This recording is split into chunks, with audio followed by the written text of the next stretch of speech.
आदाब, नमस्कार मेरे प्यारे देशवासियों। जैसा कि आप सब जानते हैं कि पार्लिमानी इलेक्शन मुनक़्क़िद हो रहे हैं। अब तक 3 फ़ेज़ के इलेक्शन हो चुके हैं और बक़िया 4 फ़ेज़ के इलेक्शन और भी बाकी है। मेरी तमाम अज़ीज़ान वतन और तमाम मुल्क के वासियों से मैं ख़ास तौर से गुजारिश करता हूँ कि वो अपने वोट की अहमियत को समझें और एक अच्छी सरकार को चुनें जो कि देश की तरक्की, गरीबों की भलाई, बेरोज़गारी, भूखमरी और जो नफ़रती माहौल है उस माहौल को दूर करने ऐसी सरकार को चुनना और अपने वोट की अहमियत को समझते हुए हर आदमी अपने अपने एरिए में जिस फेस में भी इलेक्शन है वो इलेक्शन में वोट डालने के लिए अवलीन फुर्सत में, क्योंकि मौसम गर्मा की वजह से गर्मी शिद्दत की है, अवलीन फुर्सत में जाके वोट का सही इस्तेमाल करो।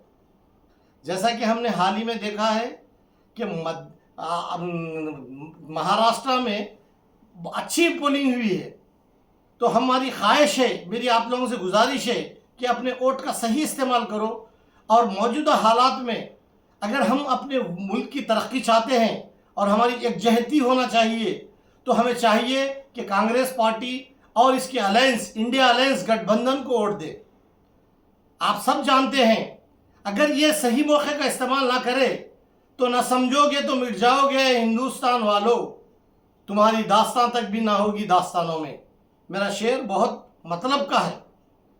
हमें ख़ास तौर से नौजवान, पढ़ा लिखा तबका और जो है तमाम लोग, ख़वातीन, मेरे मोअज़्ज़िज़ ख़वातीन, पूरे देश की ख़वातीन से मेरी गुजारिश है कि वो लोग जो है अपने वोट का सही इस्तेमाल करें।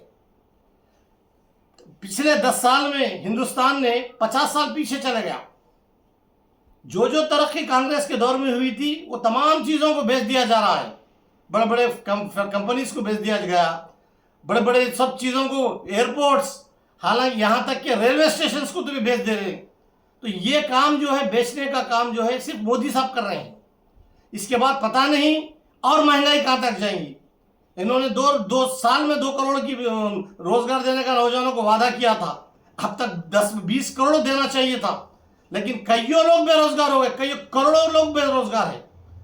तो ये तमाम चीज़ों को हटाने और जो देश में आज का नफरती माहौल है, सिर्फ इन्होंने जब 2-3 इनके फेस में जब इनको ये अंदाज़ा हुआ मोदी साहब को कि भाई हम जो है पिछड़ रहे हैं, तो इन्होंने अपनी असलियत बताना शुरू कर दी। यानी कि फार्मूला यम, मुसलमान, रिजर्वेशन, एक नया इल्ज़ाम लगाए। बहैसियत प्राइम मिनिस्टर इनको चाहिए था कि सोच समझ के बात करें। उन्होंने ये कहा कि SC/ST का रिजर्वेशन खींच के जो है मुसलमानों को देंगे। ये तो नाकाबिल फ़हम बात है, ये आम आदमी भी नहीं सोच सकता। ये रिजर्वेशन किसी की जागीर नहीं है। बाबा साहब अम्बेडकर का दिया हुआ कानून, उनका दिया हुआ रिजर्वेशन, ये हिंदुस्तान में तब तक चलेगा जब तक ही अमन बाकी रहेगा। वरना अगर फिर एक मरतबा अगर मोदी साहब को अगर हम लाएंगे तो ये हमारे हिंदुस्तान का आखिरी इलेक्शन रहेगा। इसके बाद फिर इलेक्शन नहीं होगा और डिक्टेटरशिप रहेंगी और पूरे मुल्क में बदअमनी, बेचैनी, बेरोजगारी, नफरती माहौल यही रहेगा। लिहाजा मैं तमाम लोगों से गुजारिश करता हूं कि कांग्रेस पार्टी और इंडिया अलायंस को दीजिए, नौजवान कायद राहुल गांधी को मुल्क का प्राइम मिनिस्टर बनाइए। देखिए आप बराबर हमारे तेलंगाना में जो है 5 महीने के अंदर हमारे नौजवान लीडर, हरकियाती लीडर रेवंत रेड्डी जी ने पूरे 5 गारंटीज को अमल किए हैं। तो ये काम जो वादे किए जाते हैं, जो मैनिफेस्टो में होता है, वो काम सिर्फ कांग्रेस कर सकती है, दूसरी पार्टी नहीं कर सकती।